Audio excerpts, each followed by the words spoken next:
Bom, então nós estávamos falando ontem, começamos a falar ontem, para quem não veio ontem, de Índia, né? E vamos dar sequência aí a esse assunto, ver se a gente consegue fechar ele já hoje para a gente dar uma antecipada para o conteúdo do quarto bimestre, né? Ainda tem bastante assunto para ser falado e assuntos extensos, e esse aqui é um assunto extenso também, né? Então, Índia, população. A gente falou um pouquinho ontem de algumas características físicas desse território, né, da Índia. A gente vai falar de outros assuntos hoje. Então, entrando agora mais do lado da população, não só a quantidade, mas as características étnicas mesmo da população, étnicas e religiosas. Eu falei ontem para vocês, é um dos territórios com a maior quantidade de etnias presentes dentro de um território.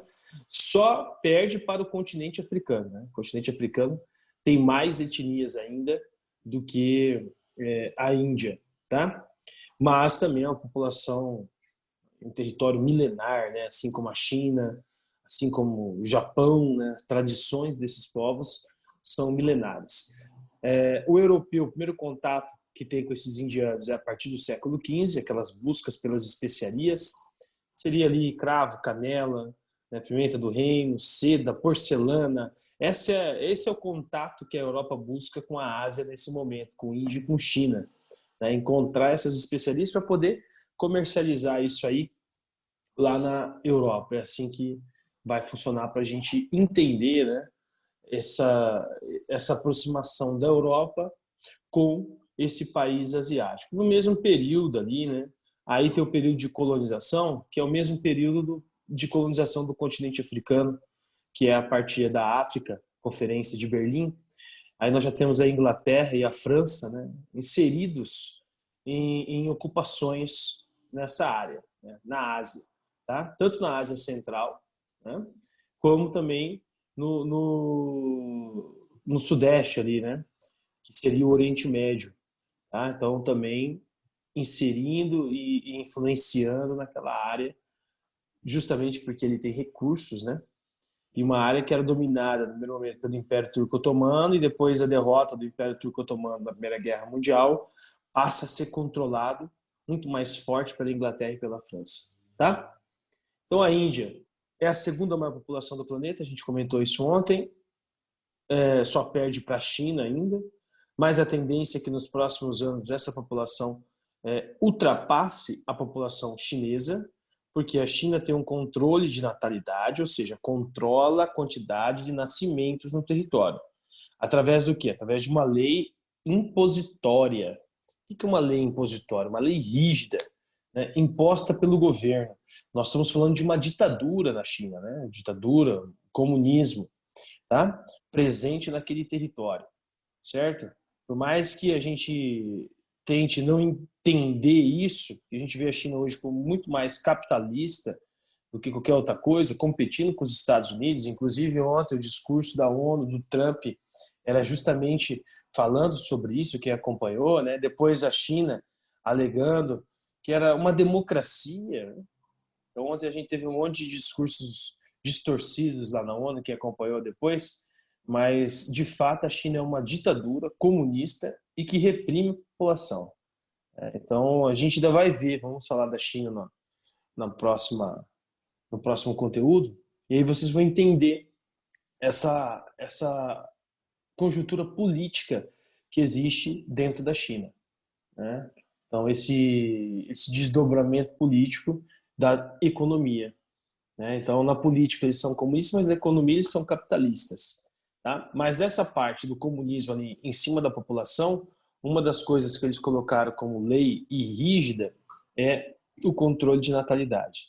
Então, as pessoas não poderiam ter mais de um filho, senão elas perderiam os benefícios, né? Perderiam, então, o direito de ter uma casa, o direito de ter um emprego, né? Assistência do governo. Então, eles eram controlados. Isso é um controle de natalidade. A Índia faz isso? Não. A maioria da população indiana vive na linha da pobreza, né? Da miséria, da fome. Tá? É um dos piores IDHs que existe entre aqueles países emergentes e desenvolvidos. É um dos piores. Tá? Então, o que deveria ocorrer ali dentro da Índia era um programa mais forte do governo, justamente para esse voltado a atender, né, essa demanda, tá, do controle de natalidade da população, justamente porque quanto mais a população cresce, mais existe necessidade de você alimentá-la, né? Ô, E Brits, aí também ocasiona o empobrecimento, né? A miséria. Fala, Clara. esse negócio da China aí da natalidade, mas e se for gêmeos? Então, se for gêmeos, contava como uma gestação, né? Aí, por exemplo, trigêmeos, né? Se nascessem, sei lá, a mãe fosse dar à luz, eram 6 filhos na primeira gestação. Contava como uma gestação, tá? É, agora, na China, mudou isso. Então, agora você pode ter ali até 2 filhos. Isso foi mudado há 2 anos atrás. Então, a política do filho único, que é como ficou conhecida, né? Ela mudou recentemente. Então, agora é política do filho duplo. E vale a mesma coisa, né? Se em uma das gestações você tiver 3 filhos, você não vai, né? Você não vai deixar um ali, né? Matar um, escolher outro. Não, não é assim que funciona. Você fica com os dois, bonitinho lá, só que você não pode ter mais, né? Extrapolou o limite, a cota, né, de filhos ali dentro, tá bom? É, isso é um dos pontos também de discussão nos dois países, tá? As mulheres, por ter ali uma sociedade Brito, muito fechada e preconceituosa, essas é, mulheres. Oi, Rafa. o Arthur tá pedindo pra entrar, ele caiu. Já aceitei ele. Chega aqui, eu já aceito. Tá? Essas mulheres também passaram a sofrer ali dentro desses dois países, né? E até certo momento, filhas mulheres não eram bem vistas nos dois países, tanto na China quanto na Índia. Então, tem relatos aí do governo mesmo, né? E de ONGs que analisam essa parte da infância, né, da criança, de que as mulheres tiravam, né, abortavam as filhas mulheres porque elas não queriam ter ali o governo pressionando, né, passando pelo mesmo regime de não poder ter filhos, então havia um controle até da natalidade feminina dentro desses dois territórios. Tá? Às vezes, para não perder o benefício do governo também, quando os casais descobriam ali a gravidez, abortavam também, porque o regime era opressor nessa questão do controle da natalidade, principalmente no período de Mao Tse Tung, que foi o revolucionário chinês, mas o grande tirano, né? E a Índia passou por um processo muito parecido, tá? Já teve lideranças ali opressoras também. A gente vai discutir um pouquinho isso. Mas nunca teve política de controle de natalidade na Índia. Se vai ter, não sei, acho bem difícil, né? Até porque a religião presente na Índia é muito mais forte do que presente na China. Isso foi um dos feitos do Mao Tse Tung, diminuir a religião dentro da China. Já na Índia é muito mais forte. Então, você discutir com religião fica muito mais complicado, né? Etnias, tá? Vamos começar a falar delas. Ó, composição étnica na Índia, bastante heterogênea, exigindo um grande número de agrupamentos culturais, né? Tem uma grande diversidade de miscigenação aqui dentro, tá? Única região do mundo com diversidade étnico-cultural maior, tá, do que a dos indianos é o continente africano, como eu falei para vocês, né? Nós temos aqui, ó, 3 principais denominações culturais: os hindus, que também está inserido ali a questão da religião, né? A gente vai ver daqui a pouquinho. 70% da população, drávidas 25% e mongóis 3% dos habitantes. Tá? A gente vai falar do império daqui a pouco que dominou esse território aqui, mas não é o império mongol, tá? É um outro tipo de império. Resultado dessa miscigenação, existem 18 idiomas oficiais dentro do país, línguas maternas, né, dessas etnias, dos quais os principais são o inglês, utilizado para negócios comerciais e burocráticos, e o hindi, falado por 30% da população. O inglês é uma herança, né, talvez uma das únicas coisas boas que a Inglaterra, o Reino Unido, deixou para a Índia, né? Esse idioma, do processo de colonização.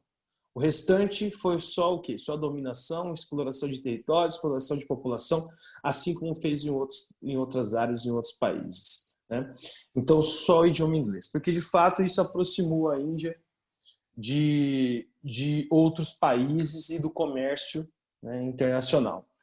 E também inseriu a Índia no comércio de serviços, porque várias empresas estadunidenses e europeias também, as grandes multinacionais, elas contratam os chamados call centers, que são aquelas pessoas que ficam ali na frente do computador com o telefone resolvendo os problemas da empresa. Contratam um monte de gente assim, tá? Que são os atendentes ali de call center. Quando você quer ligar, por exemplo, para reclamar de um produto, você fala com o atendente. São esses caras. Essas empresas, elas contratam esses indianos para dar esse suporte. Então, eles lá da Índia, eles atendem o suporte da empresa que está localizada, a sede nos Estados Unidos. Lá na sede dos Estados Unidos não tem call center. O call center está localizado na Índia. Olha que coisa interessante. Então, eles prestam esse serviço. Por quê? Porque eles dominam a língua inglesa. Eles dominam ali a língua falada hoje dentro do território. E como é uma grande mão de obra, mais barata, é claro, eles são contratados, tá? Tem outros, a gente vai falar mais de economia, eu vou falar de outros aspectos interessantes para vocês também. Religião. Campo religioso, a maior parte da população aqui, pratica o hinduísmo, cerca de 80% dos habitantes são hindus, né? Essa religião aqui, que é aquela de vários deuses, é politeísta. Tem aproximadamente ali 3 milhões de deuses.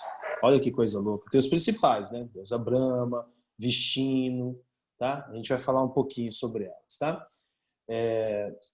Muçulmanos, 13%, corresponde a mais ou menos 155 milhões de pessoas. O que eu falei ontem para vocês, a Índia é o terceiro maior país islâmico do mundo, tá? Com esse 13% aqui. Por quê? A população é enorme, né? O fato de ter uma população grande dá nisso, tá? Aí tem cristãos aqui 2% e tem uma outra religião aqui deles, esquis, que também é ali 2%. Essa é a composição. Índice de Desenvolvimento Humano, IDH. Esse DH aqui, de 2012. Apenas 0,554. Uma posição indesejável, né? A gente reclama do nosso DH, mas nosso DH é elevado. O deles aqui é um IDH médio. Ou seja, tem que melhorar muita coisa, mas muita coisa ainda para chegar perto do que é o IDH do Brasil. Só que hoje a economia indiana é a que mais cresce do planeta. Cresce mais até do que a da China. Então vai ultrapassar a nossa economia e vai ultrapassar de outros países também. E o fato é que ela é diversificada. Então a tendência é essa economia crescer e a distribuição de renda, que é também um dos grandes empecilhos aqui do crescimento do DH, assim como é no Brasil, só que a distribuição de renda da Índia tende a aumentar mais do que a nossa aqui. Por quê? A economia é muito mais diversificada do que a nossa. Hoje a nossa economia é concentrada onde? No setor primário. A dos caras, a gente vai falar dela, está bem diversificada. Não é só um setor específico, né? Igual foi falado ontem no discurso, a deles é diversificação econômica total mesmo. Tá? Resultado é o elevado índice aqui de pobreza, 35% dos indianos vivem com menos de $1 por dia. Aí você fala assim, 35%? Nossa, isso é muito.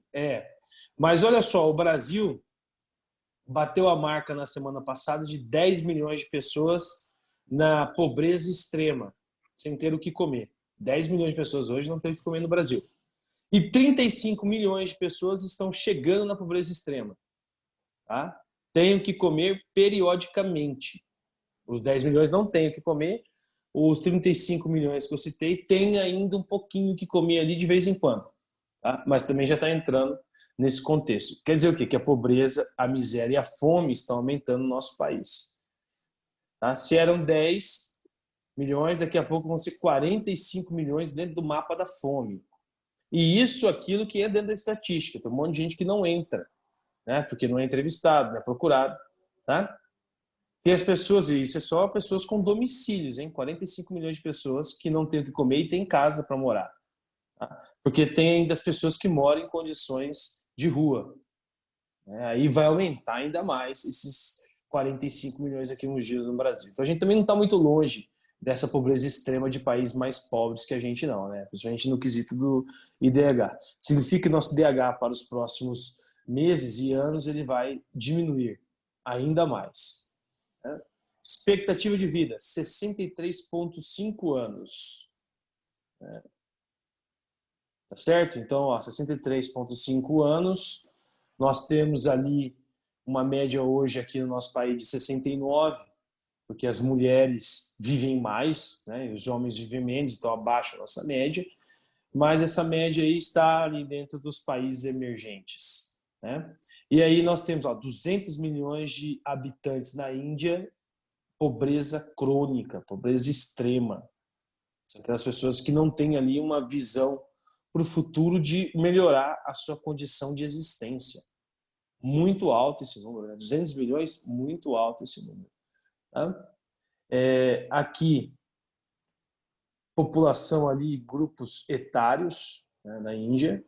Então, a faixa etária dessa população, o aumento dela, para a gente poder entender onde está se encaixando, né? Até 2100. Quantidade ali de pessoas e a faixa etária que vai aumentar. Então, a população total até 2059, nós vamos ter aqui 1,65 bilhão. Isso até 2100 tem uma caída. Deve estar ali, deve terminar em 1,5 bilhão de habitantes a Índia até 2100. Aí tem a população aqui, a faixa etária de 0 a 14 anos. A tendência é cair esses 0 a 14 anos. População adulta, tendência aumentar, depois diminui, né?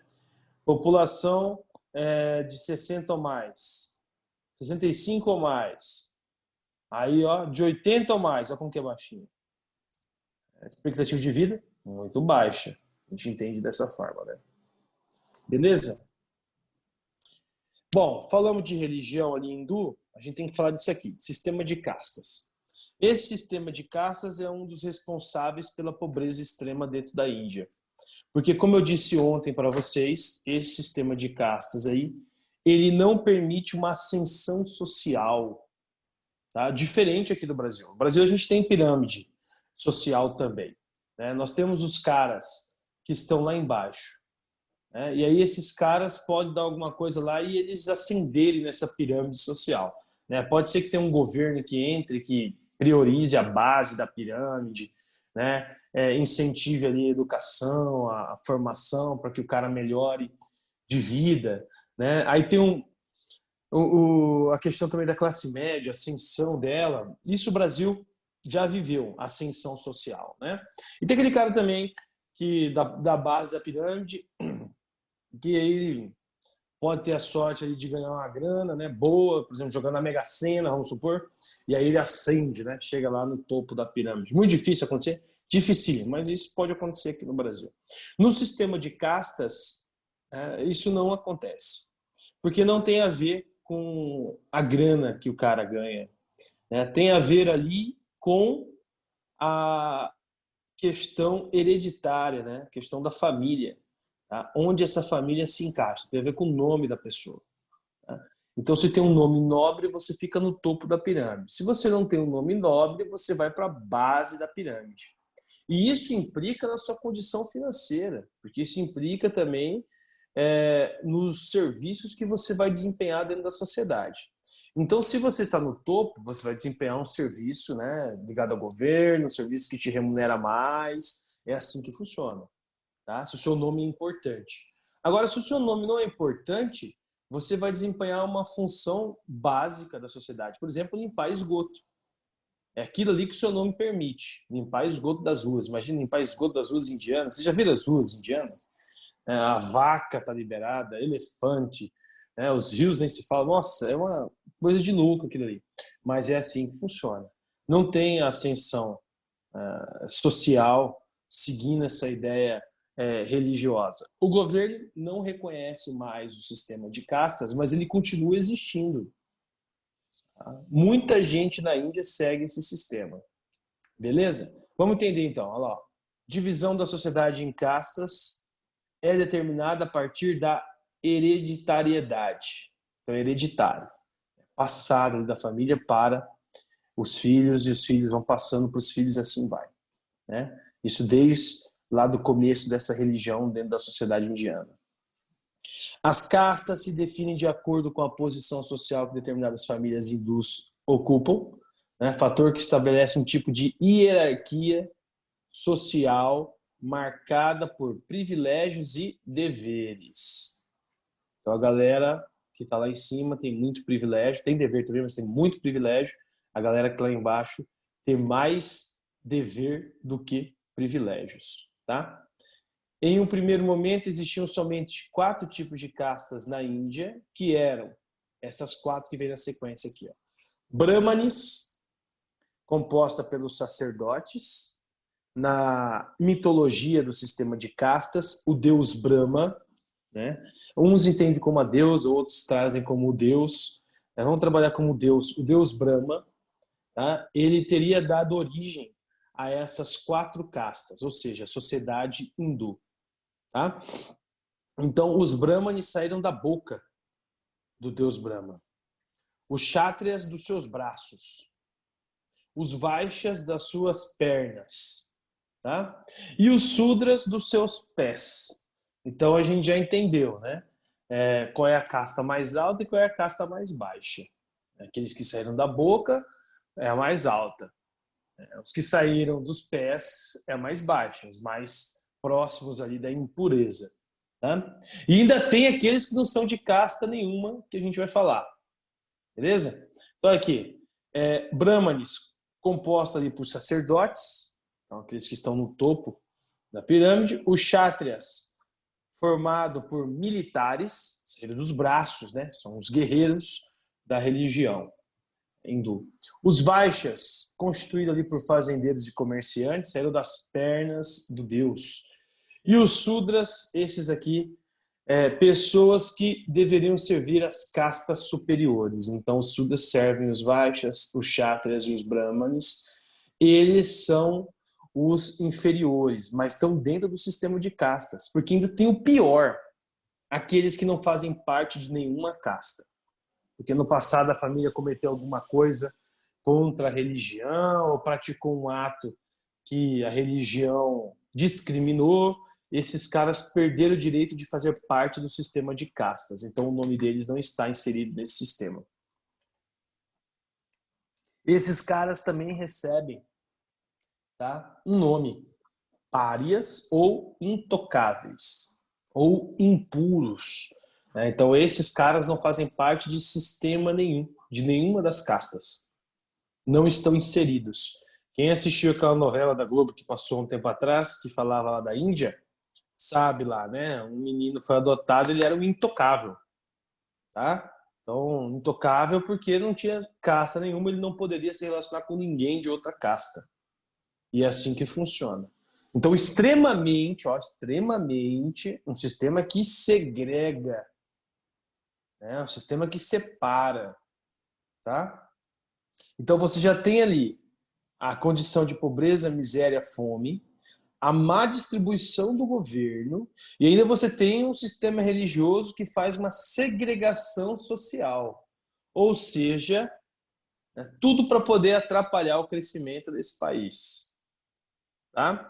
Sistema de castas, ele é reconhecido pelo governo? Não é.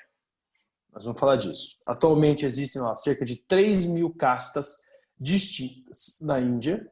Proliferação do número de castas se deve principalmente pelo crescimento populacional, né? Diversidade das atividades produtivas, promovidas pelo crescimento econômico, tá? Esse sistema tem como principal característica a segregação social. Toda vez que a gente fala segregação, significa separar a sociedade, né? Determinando ali a função das pessoas dentro da sociedade indiana. Deixa eu ver aqui, alguém mandou alguma coisa no bate-papo. Falou, Eduardo, vai lá, dá uma descansada. Até semana que vem, velho.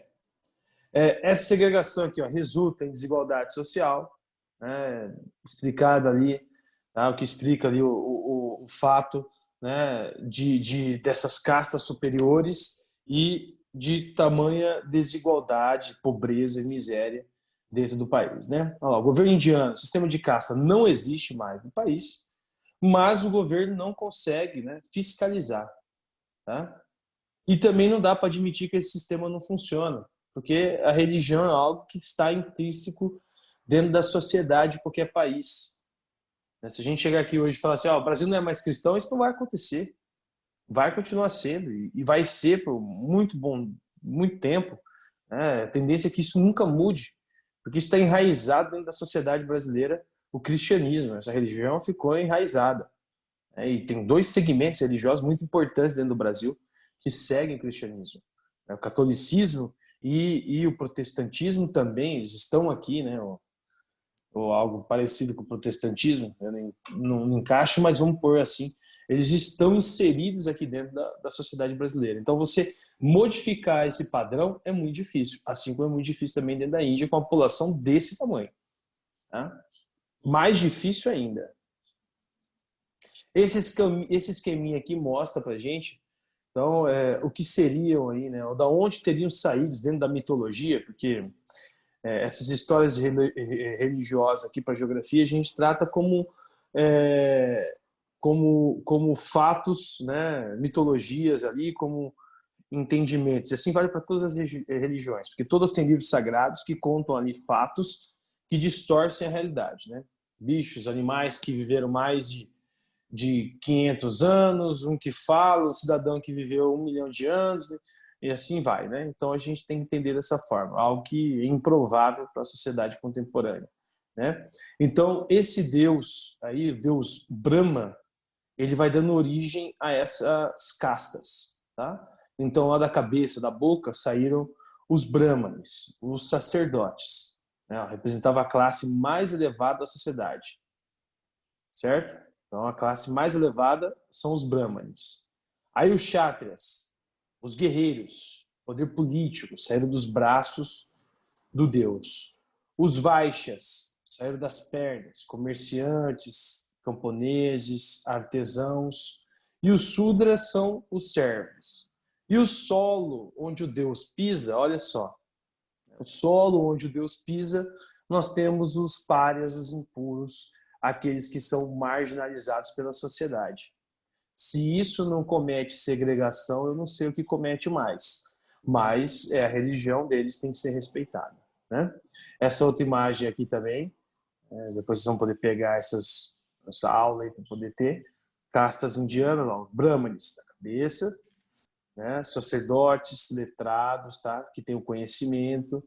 Kshatriya, os guerreiros, os Vaishyas, os comerciantes, Sudras, né? E aí os Dalits, intocáveis, os impuros ali.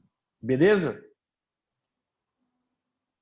Tranquilo? Alguém quer perguntar alguma coisinha sobre o sistema de castas? Não? Tranquilo? Então tá, vamos lá. Colonização britânica aqui da Índia. Então, como eu disse para vocês, a Índia teve primeiro contato com o europeu lá no século XV para o XVI, né? Os portugueses chegaram, foram os primeiros a estabelecer contato, assim como os portugueses também fizeram isso com vários países do continente africano, sempre eles, né?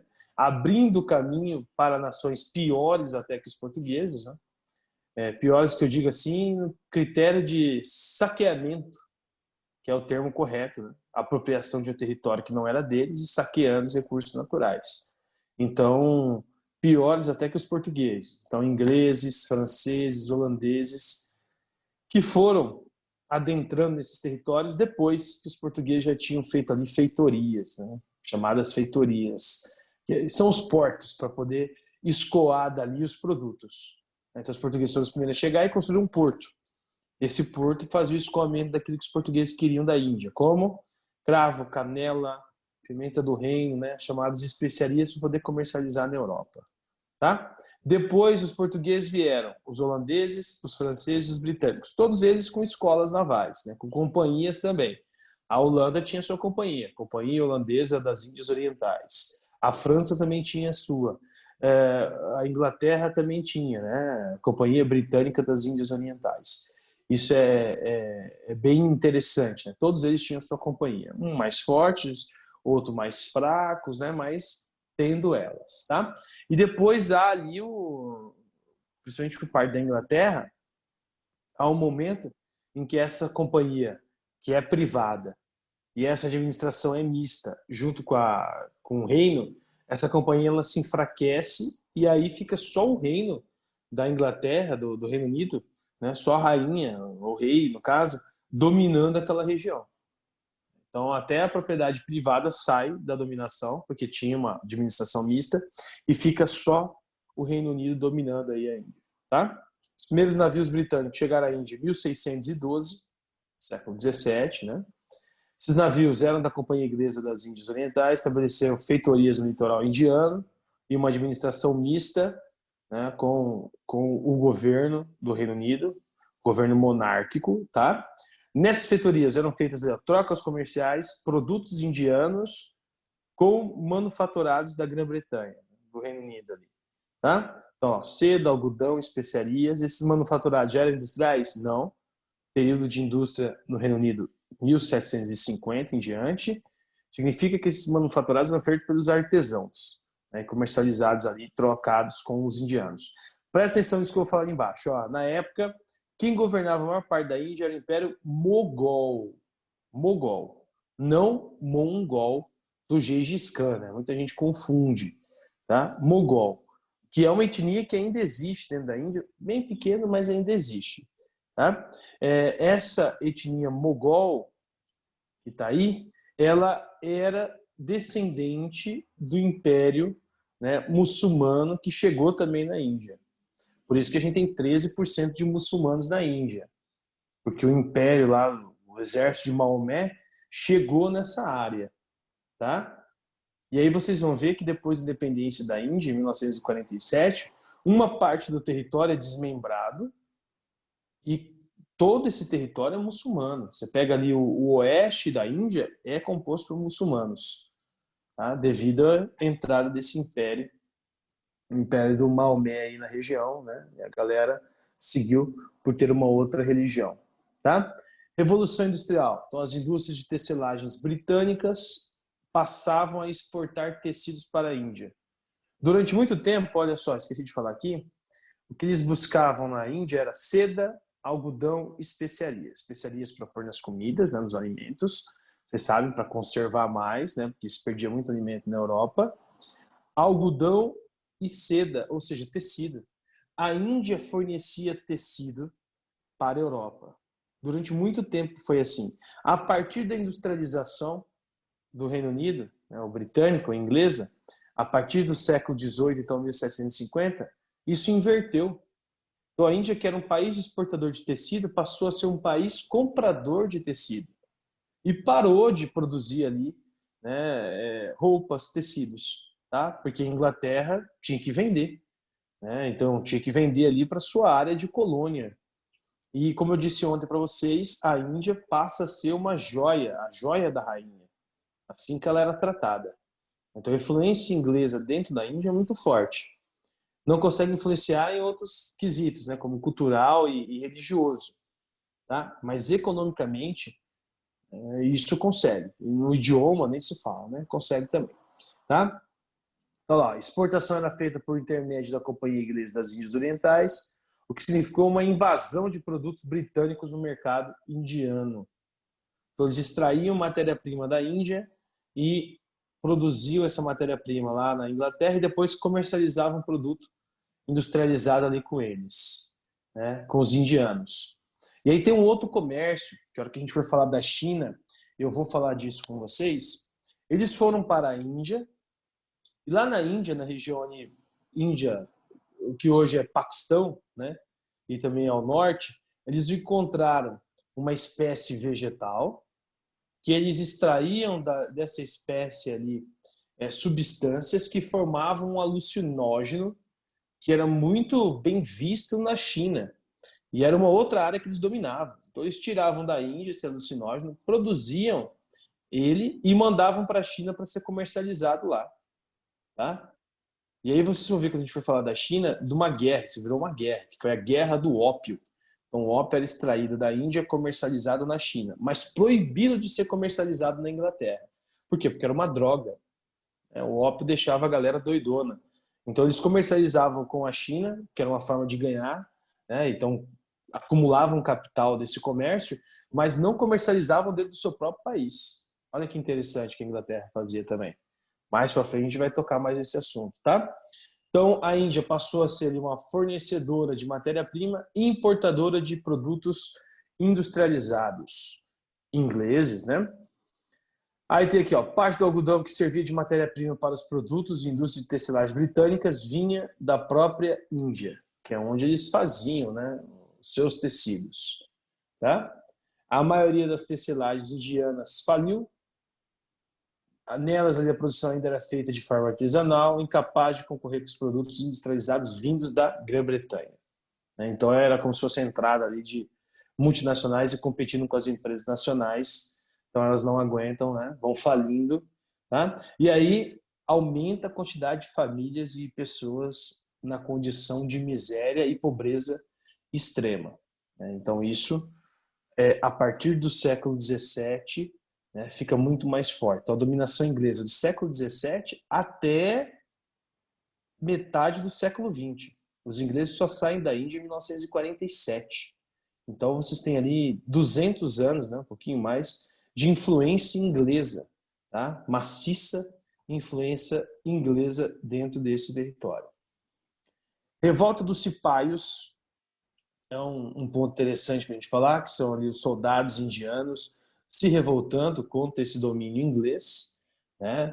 Então lá, rebelião ficou conhecida como Revolta dos Cipaios em 1857, no século XIX, tá? Cipaios, soldados nacionalistas hindus, então aqueles mais radicais, eles se rebelaram contra o governo inglês, queriam ali independência do território. De alguma forma eles conseguiram chamar a atenção de muitas pessoas aí dentro, até daqueles mais pacifistas, que vão acabar ganhando a frente ali dessa luta pela independência. A gente vai falar o nome deles daqui a pouquinho, tá? Esses rebeldes, eles conseguem assumir o poder ali de uma região que é Delhi. Delhi tem Nova Delhi na Índia, tá? E receberam apoio ali dos príncipes locais, tá? Os jornais britânicos noticiaram essa invasão, né, esse domínio ali por parte dos cipaios como algo violento, né? Trataram eles como fanáticos, né?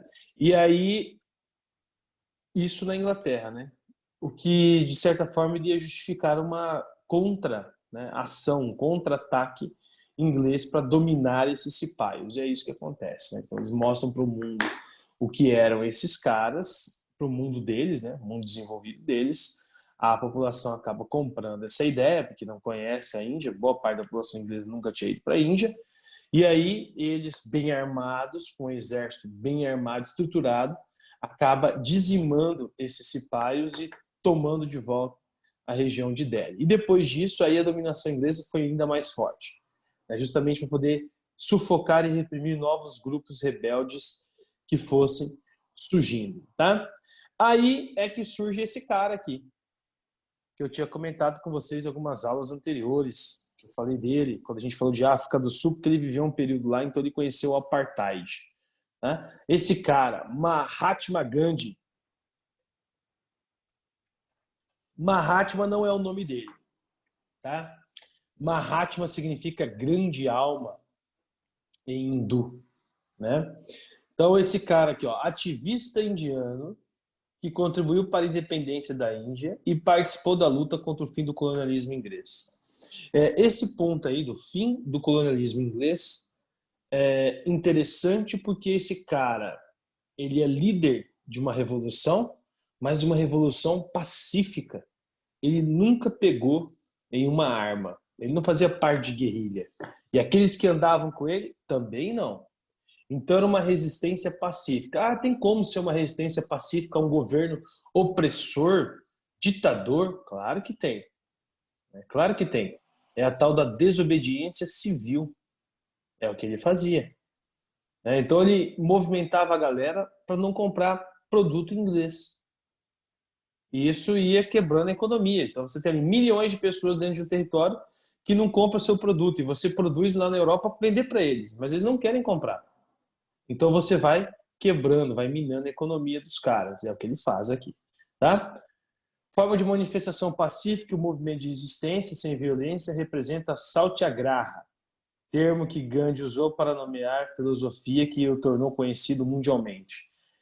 Dentro dessa Satyagraha aqui, tem uma das ações dele mais famosas, que é a Marcha do Sal.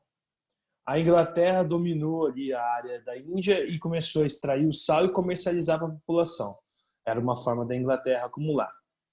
Ele movimentou a população e disse o seguinte: não vamos mais comprar sal da Inglaterra. Nós vamos buscar o sal lá no litoral. Então eles caminharam milhares de quilômetros, dias caminhando, até chegar no litoral. Lá eles pegaram, cada um deles pegaram um punhadinho de sal, colocaram lá num recipiente e voltaram para a região de origem, ou tentaram voltar porque eles acabaram sendo presos pelo exército inglês, né, pela força inglesa, e aí as manifestações começaram a aumentar, né, a pressão começou a aumentar, principalmente a pressão em cima da prisão desse que é o maior líder de independência aí que a gente já viu de forma pacífica, né? A gente viu de várias outras independências que ocorreram esse ano, a gente já falou bastante, falta falar de uma, né, da China, em 49, do Mao Tse Tung, mas os outros movimentos revolucionários que a gente viu, todos tinham armas, todos tiveram guerras. Esse, do Gandhi, não. Era um movimento pacífico, orientado. Até porque o Gandhi tinha conhecimento, ele tinha educação. Tá? Ele se formou na universidade em Londres, na Inglaterra. A proximidade da colonização permitia isso para quem estava na alta sociedade, né, indiana, poder estudar em outro país. Ele formou-se em direito, então ele conhecia as leis, né? Depois ele foi trabalhar na África do Sul e foi lá que ele teve contato com o apartheid, que também era um território de colonização inglesa, de segregação. Então é dali que ele tira as ideias de movimentação pacífica e retorna para o seu país para poder mudar, né, aquele contexto. Tá? O nome dele lá, Mohandas Karamchand Gandhi. Então, Mohandas é o primeiro nome. Mahatma é uma denominação ali hindu. Nasceu no dia 2 de outubro de 1869, tá? Em Porbandar, na Índia, filho de Patribhai Gandhi e Karmachand Gandhi, primeiro-ministro do Principado onde viviam. Isso é bem legal também, né? Então, o pai dele estava dentro daquilo que nós chamamos ali de nobreza política, né? Estava inserido. Né? Família era fiel ao hinduísmo, a mãe de Gandhi era devota, dedicada ao culto do deus Vishnu, ou seja, Deus Vishnu não perdoa aquele que pratica violência. É daí que vem, né, o ato pacífico dele, o movimento pacífico que ele acaba disseminando dentro da Índia. Tá? Gandhi foi uma criança lá tímida, casou-se através de acordo familiar aos 13 anos, isso é muito comum dentro dessas sociedades milenares mais antigas, né? Um sistema totalmente diferente do nosso. Então as pessoas casavam-se muito cedo, e é isso que ele faz, né? Ele casa muito cedo também, tradição daquela época. Tá? Concluiu os estudos na Índia e depois foi fazer ensino superior lá, na University College London, né? Lá em Londres, na Inglaterra, e lá ele se formou em Direito. E mesmo assim, criou um clube vegetariano, onde reunia estudantes com interesses altruístas, de ajudar o próximo. Então, dali que ele tira esse entendimento. Tá? Retornou para a Índia em 1891, começou a advogar, depois foi trabalhar com a companhia na África do Sul. E lá ele teve, né, uma visão, tá, de discriminação, desigualdade social também naquele território, dividido por indianos, mas a segregação, né, o início do apartheid ele também vai conseguir visualizar dentro da África do Sul. É um momento também de segregação dos negros. Tá? Você, mas não é o mesmo período. Não é. O apartheid começa em 48. O Gandhi vai morrer em 47. A gente vai ver isso. Mas o início, né, o que antecede o apartheid, que já era, não em lei, mas já era um movimento de preconceito contra os negros, segregação contra os negros, o Gandhi vivencia também. Tá? Autoridades coloniais também, os habitantes europeus os segregavam constantemente, né? E Gandhi começou a exercer política de resistência sem violência, se posicionou na luta pelos direitos do povo e fundando um partido, Partido do Congresso Indiano, em 1894. Muito parecido com outro partido que ficou famoso, né? Partido do Congresso Sul-Africano, que era aquele do Nelson Mandela, que a gente já falou nos conteúdos anteriores, tá? Liderança conhecida e muito ativa, alcançando popularidade com os habitantes locais. Em 1905, Gandhi já publicou conteúdos importantes aqui em sua coluna no jornal Opinião Indiana. Né? Em 1808, escreveu Autonomia Indiana, livro onde expunha suas ideias sobre a civilização ocidental de forma de resistência pacífica, sempre o termo pacífico no meio. Tá? Quando o ativista voltou para a Índia em 1914, já era uma personalidade conhecida no país. Sua popularidade assimilou aqui o Satyagraha, princípio que defendia protestos pacíficos. Né? Passou a ser chamado de Mahatma, grande alma para os indianos. Durante a década de 20 a 40, Gandhi promoveu várias ações de desobediência civil contra os ingleses e foi detido diversas vezes. Foi preso várias vezes, mas mantinha sempre a postura calma, serena, né, de não agredir ninguém, de não ofender ninguém, quietinho ali, né, ia promovendo a desobediência civil. E isso ganha mais força quando a Inglaterra participa da Segunda Guerra Mundial e sai dali, né, quebrada. Aí a Índia viu a possibilidade de sua independência. Né? Incentivou ali, greves, jejuns, meditações, orações, isso para a população. Tá? Após a Primeira Guerra Mundial, formou o Partido do Congresso Nacional Indiano, liderança Mahatma Gandhi e Jawaharlal Nehru. Esse aqui, o Jawaharlal Nehru, foi o primeiro presidente ali da Índia independente. Muita gente acha que o Gandhi virou o primeiro presidente. Não, porque a Índia consegue a independência em 47, logo na sequência, o Gandhi, a gente vai contar aqui ainda, ele vai apoiar ali a separação de uma parte do território, porque ele viu que era a única forma de conter os conflitos, e depois ele acaba sendo assassinado. O seu grande amigo ali, e seguidor também, o Jawaharlal, ele acaba se tornando o primeiro presidente da Índia independente, um dos grandes presidentes, porque ele não apoia nem os Estados Unidos, nem a União Soviética, é um dos que chamam ali aquela ideia dos aqueles países que não tinham lado nenhum na Guerra Fria, que a gente já comentou esse ano, né, os não alinhados, a ideia do Jawaharlal, né, discutir o desenvolvimento dos países que estavam quebrados economicamente, que tinham acabado de sair de um processo dominatório. A ideia foi dele. Né? O objetivo era conquistar a independência total da Índia e a reforma socioeconômica, ali, instaurando a igualdade política para todos. Tá? Domínio britânico chegou ao fim em agosto de 47, 2 anos depois do final da Segunda Guerra Mundial, Inglaterra enfraquecida. A gente já viu isso em outros territórios, quando a gente falou, né? Mas os conflitos anteriores instauraram rivalidades internas entre hindus e muçulmanos. Então, a dominação da colônia acabou gerando, né, essa instabilidade. E aí é que entra um ponto de cisão dentro do território. Os muçulmanos estavam concentrados a oeste, né, e os hindus mais a parte central e leste ali do território. E eles começam a lutar pela separação. Tá? E esse território vai ser separado. Esse território separado dá origem ao Paquistão, que a gente viu lá naquele mapinha que eu falei para vocês. Então, lá, o Gandhi tentou apartar os conflitos sem sucesso, tentou, né, negociar com os muçulmanos de forma pacífica, mas eles queriam a separação do território. Depois dos confrontos ali, ó, que deixaram mais de 6.000 mortos, né, o Gandhi acabou apoiando a separação, tá? Então ele aceita aqui, ó, a separação que divide ali, né, uma parte do território. Só que aí ele gerou um ódio entre os nacionalistas hindus.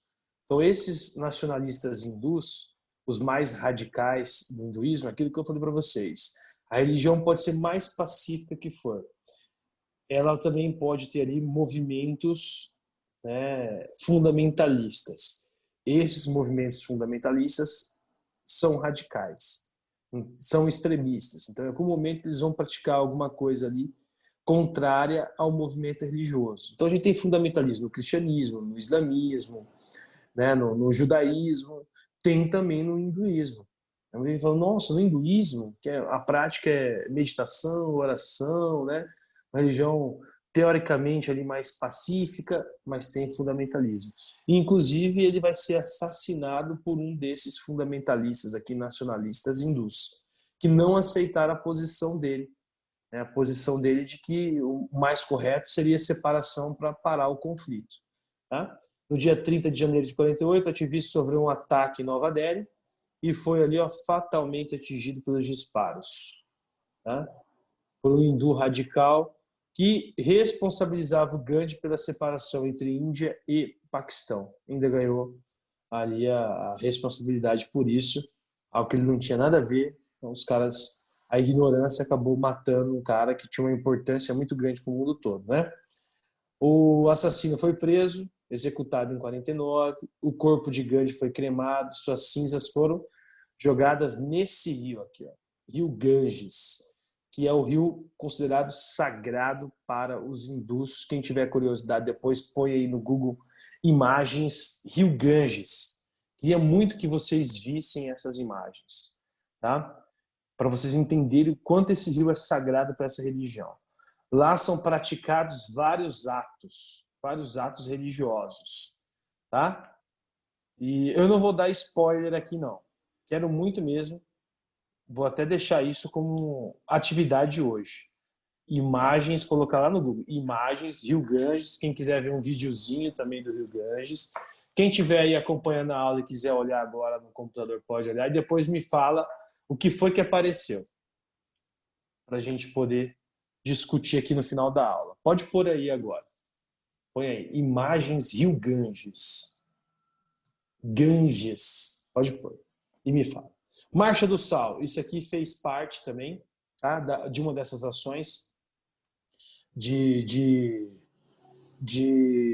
ação ali dele, né, mais pacífica, tá, da Satyagraha. Olha lá, o movimento vai pedir a proibição da atividade de extração do sal na Índia, que era uma colônia da Inglaterra naquele período, né? Com a medida, uma proibição dos britânicos, Gandhi iniciou uma caminhada que começou no mosteiro de Sabarmati Ashram e terminou em Dandi, pequena aldeia em que o líder revolucionário pegou uma quantidade de sal como gesto simbólico. Então, eles não queriam comprar da Inglaterra, é isso que eles estavam mostrando, né? Após a prisão do líder, ele foi preso depois disso, o movimento continuou até Bombay, tá? Gandhi foi seguido por um bom número de adeptos, porém o líder indiano não incitou nenhum de seus seguidores a acompanhá-lo. Em nenhum momento ele chamou alguém. Então a galera acompanhava ele porque gostava daquela ação dele, tá? Colocar aí Rio Ganges, imagens? Coloca aí e me fala. Então essa marcha do sal foi iniciada no dia 12 do mês de março e terminou no dia 6 de abril de 1930. Eles foram a pé até a extração desse sal. Aqui são eles caminhando ali em protesto contra a colonização britânica. Essa é a distância, né, que eles fizeram a pé até chegar aqui para poder pegar o sal. Tá? Conflito da Caxemira. Essa é uma região conflituosa, porque senão a gente fica parecendo que a Índia é só alegria, né? Não é. Tá? Essa é uma área de conflito entre Paquistão e Índia. Os dois têm interesse nessa região. Tá? E aí tem uma parte ainda da China também que exerce influência aqui. O que o Paquistão alega? Que essa região aqui ela é de maioria muçulmana, e de fato é mesmo. Toda ela, toda a Caxemira é de influência muçulmana. Porém, a Índia não abre mão dessa área porque aqui existem recursos naturais. Então, é um conflito que se estende há anos. Ano passado, por exemplo, o Paquistão atacou soldados indianos que estavam aqui nessa linha de controle. Matou esses soldados. Muita gente ficou com medo, né, na tensão da Índia responder. A Índia acabou não respondendo ao Paquistão, né, e só denunciou o Paquistão na ONU. Então, a ONU também intervém nisso aqui. Tá? O Paquistão há anos solicita à ONU o direito de ter acesso a esse território, né? Mas a Índia, por ser uma potência, não abre mão. O mundo todo fica com um certo receio, né, desses dois países, que o conflito é histórico desde 47. Por quê? Porque o Paquistão tem arma nuclear, a Índia também. Nenhum dos dois assinaram aquele tratado de não proliferação, tá? Que é o de não conceder armas nucleares ali para inimigos, principalmente países do Oriente Médio, certo? Então, esse aqui é um ponto de conflito aqui dentro do território. Então, 3 milhões de pessoas vivem na parte do Paquistão, 9 milhões vivem na parte da Índia, controlada por ela. Nessa área aqui, a maioria da população, 90%, é muçulmana. Então, a Caxemira apresenta os maiores e importantes conflitos da atualidade, né? Desde lá da independência, em 47 não teve acordo entre eles, tá? Entre os países, e após a Segunda Guerra Mundial, o território foi dividido entre Índia e Paquistão e China para o domínio deles nessa região da Caxemira. Vital importância para a soberania, recursos hídricos, né? Nascente dos rios, Ganges e Indo, né? Os rios da Índia e do Paquistão. Então a Índia não abre mão dessas nascentes, jamais abriria, né? Até porque o Ganges é um rio sagrado para eles. A maior parte do solo ali é seco, mas dá para produzir ainda, né, algumas espécies, né, de vegetais, principalmente o arroz. Serve lá frutas também, se você canalizar a água do rio, né? Segundo ali os dados do último recenseamento, aqui é o censo, a parte paquistanesa da Caxemira tem 4,5 milhões, enquanto a parte indiana já tem 12,5 milhões, né? A parte que tem a maior quantidade de pessoas ali. Né? Economia indiana atualmente figura como uma economia emergente, né? Está entre os países emergentes, inclusive faz parte daquele acordo informal de países que a gente já falou esse ano, junto com o Brasil, o BRICS, Brasil, Rússia, Índia, China e África do Sul. Tá? Essa nação vem apresentando um crescimento anual de cerca de 6,3% no PIB nos últimos anos. Então, é um dos países que mais cresce no mundo, mais até do que a China em alguns anos. Tá? Principais atrativos que levam as empresas a essa região: elevado número de mão de obra, com baixo custo e um enorme mercado consumidor. O mercado consumidor só perde para o mercado consumidor chinês. Né? E aí a Índia se destaca em todos os setores. Né? Se destaca no setor primário, produz muito, tem um quadrilátero dourado dentro da Índia, que é fenomenal, né? Que produz muito minério. Tá? Se destaca na produção industrial, tem várias marcas. Se destaca na ciência, na pesquisa e desenvolvimento, porque investe nisso, investe em educação. Tem muitos cientistas indianos hoje que estão dentro das maiores empresas globais, como Google, Yahoo, Facebook, Apple. Esses cientistas indianos estão nessas empresas, né? É aquilo que nós chamamos de fuga dos cérebros. Acabam indo e fazendo tecnologia em outras nações. Tá? E também se destacam na indústria do cinema. Bollywood, para quem não conhece, é uma cópia de Hollywood, mas é muito mais legal os filmes, tem muito mais efeitos tecnológicos. Quem puder também, depois de ver aí imagem do Rio Ganges, põe aí Bollywood, filmes de Bollywood no YouTube, para vocês verem os vídeos, os filmes indianos. Muito legais, vão adorar. Tem uns lá de ação que, nossa, cada efeito que os caras colocam, sem falar das danças, as músicas, são bem legais mesmo. Né? Produção industrial aqui, de tecnologia de ponta, destaque deles. Inclusive, o Brasil mandou um satélite para a órbita em abril para poder analisar ali o desmatamento da floresta amazônica, né? E a gente pode afirmar que não deu muito certo, mas mandou a Amazônia 1, um satélite totalmente brasileiro, mas utilizando uma tecnologia para chegar ao espaço, tecnologia indiana. Ele foi enviado da Índia, tá? Porque lá eles têm uma plataforma. Eles mandaram agora uma sonda, né, para acompanhar a atmosfera de Marte. Então a Índia já tem tecnologia de ponta mesmo. Entre os países emergentes é só a Índia e China que tem essa tecnologia, tá? Grande produtora de eletroeletrônicos, agroindustriais, informática, maior produtora de softwares do mundo e de biotecnologia. Então a Índia tem um destaque da tecnologia assim, ó, enorme, né? Indústria de países desenvolvidos aqui também, ó, concorre, né, com esses países desenvolvidos.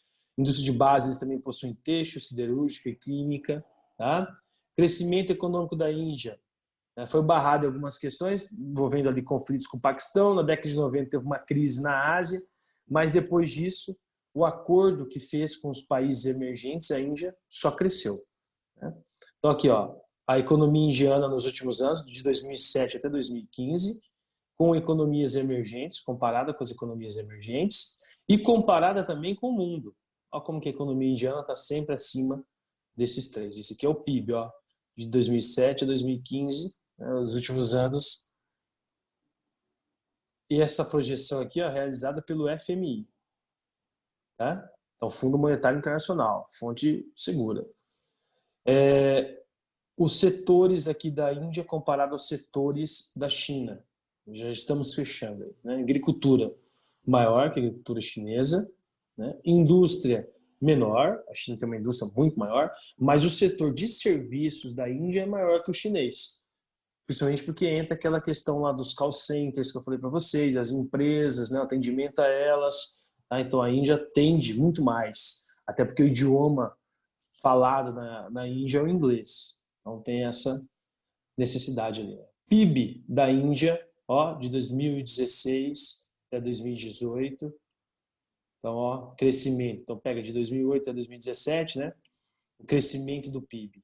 Tá? Só o PIB positivo, não teve PIB negativo nesses anos. 3,8, 8,4, 10,2, 6,6, 5, 6,8, 7,2 e fechando aqui 2017 com 7,4. É claro que esse ano é um ano de pandemia, a tendência é dar uma crescida, né?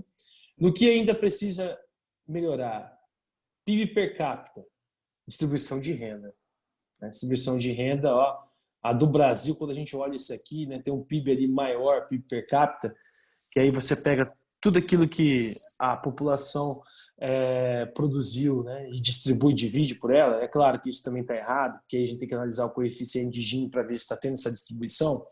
Mas no PIB per capita, o nosso ainda é maior do que o da China e da Índia.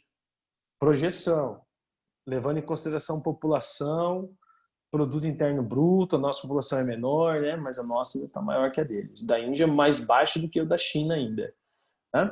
Aí a gente analisa aqui, ó, participação das mulheres na força de trabalho, outra coisa que a Índia tem que melhorar. Olha só como que é bem baixo. Quesito religioso, né? Acaba influenciando dentro do país. Valor gerado por trabalhador na agricultura em 2016. Olha a Índia.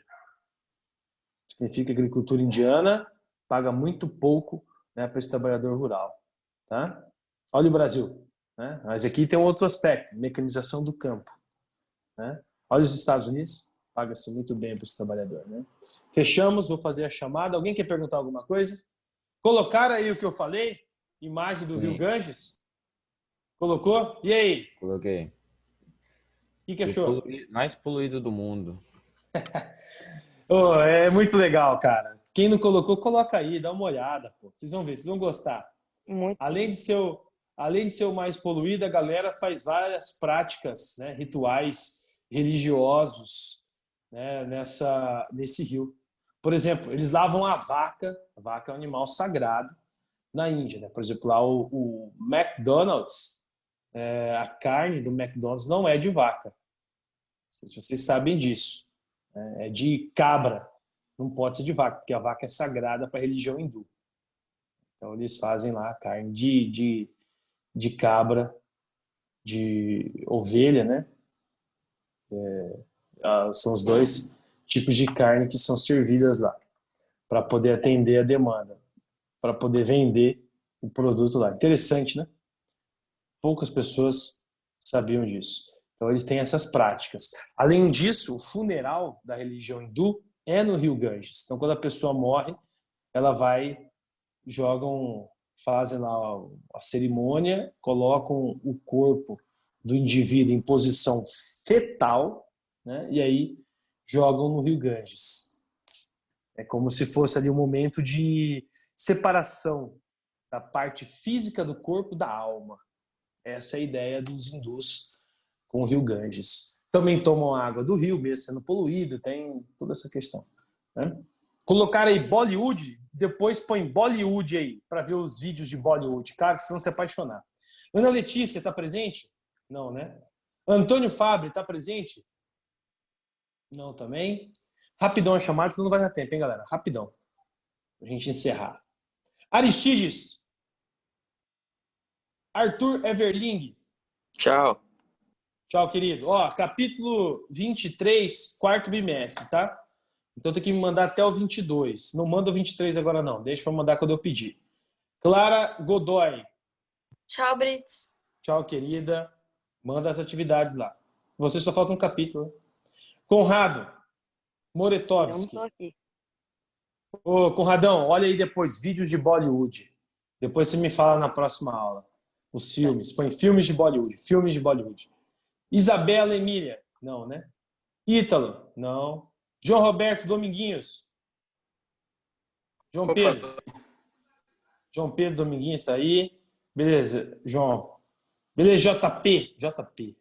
Boa, JP. Valeu, Brits. Falou, queridão. João Roberto. Não, né? Júlia Reis. Tchau, Brits. Júlia, depois você me envia o 23 de novo, tá? Tá, hoje? Não, quando eu pedi, quando eu abri o quarto bimestre. Você me mandou lá, mas não dá para eu lançar agora, tá? Tá bom. Lá no quarto bimestre eu vou pedir para você enviar de novo. Obrigado. Obrigada. Juliana. Não. Leonardo Champion. Presente. Valeu, queridão. Mirandinha. Tchau, Brits. Falou, queridão. Abraço. Luísa. Oi, ô Brits. Oi, Você vai querida. disponibilizar esses slides depois? Eu vou colocar lá no sistema para vocês, tá? Tá. Você ter Tchau. acesso lá. Falou, querida. Tchau. Pedro Mateucci, de Paula. Presente, Brits. Falou, querido. Falou. Rafaela. Presente. Beleza, tá marcado. Tchau, tchau. Raíssa. Tchau, Brits. Tchau, querida. Regina. Presente. Presença marcada, querida. Roberto. Sofia. Theo. Teodoro. Vitor. E Vitória. Deixa eu por aqui, vamos na sala B rapidão. Amanda. Não. Amanda não entrou hoje. Big. Davi foi transfere. Eduardo Bovo. Teve que sair, estava dodói. Melo Félix. E aí, Brits? Falou E aí. aí, irmão, presença marcada. Paixão. Ô, louco, meu. Presença marcada. Eduardo Rodrigues Pereira. Falou, Brits. Falou, irmão. Presença marcada. Eric Shen. Tchau, Brits. Falou, querido. Abraço. Estela de Souza Bonilha. Não. Felipe Dantas. Não. Felipe Jabur. Falou, Vai, Brits. Corinthians. Falou, irmão. É nóis. Gabriel de Souza Arruda. Oi, Brits. Tá aí, dormindo, né, safadão? Giovana. Falou, querido. Oi. Giovana, manda atividade pra mim, hein? Helena. Isabela. Isadora. Oi. Oi, querida, presença marcada. João Pedro Hernandes de Menezes. Oi. Ô, JP, acha o livro e me manda atividade, cara. Vou ver se eu acho. Você não tem acesso ao livro digital, não? Não sei, vou ver. Acho que tem sim. Dá uma olhada lá no acesso de vocês lá no Poliedro. Eu acho que tem. Me manda, velho, senão você vai ficar sem nota, tá? Beleza, falou, Brits. Falou, querido. João Rodolfo Falcon. Não? Júlia Braia. Luiz Renato. Luiz Antônio. Luiz Gustavo. Maria Clara. Maria Eduarda. Maria Eduarda Salazar. Estela Iglesias. E Rafael Antonelli. Oi, Amanda. Você me chamou? Chamei, mas você não respondeu. Vou marcar a presença. Marquei. Tá marcado, tá? Não sou escutado. Chamei, já tô finalizando a sala de vocês. Rafael Antonelli tá aí? Não? Beleza, então fechamos.